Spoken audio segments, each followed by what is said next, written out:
संपूर्ण है।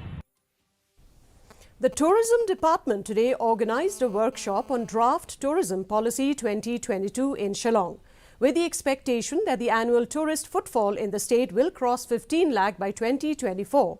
Meghalaya government is formulating the new tourism policy which will boost up the sector.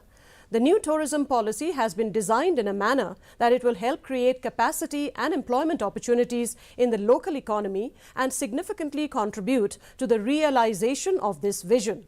The existing tourism policy was formulated in 2011 to a large extent has been successful in realizing its staged vision of positioning Meghalaya as a preferred tourist destination by taking advantage of its rich cultural heritage and natural beauty.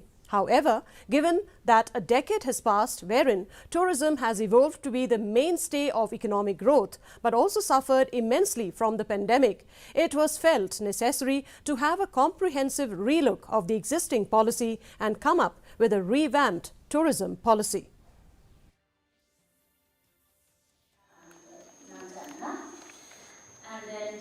Tourism policy is a second level document which actually gives a guiding principles of what we are doing. So if you look at the policies, there would be basically principles and thrust areas. The actual action point are projects and initiatives which will be taken up over a course of time, and some of those initiatives have been taken up. But basically what has been captured in the tourism policy is what are the focus areas and what are the intents of the government and what are the sectors that we believe are high potential for the state.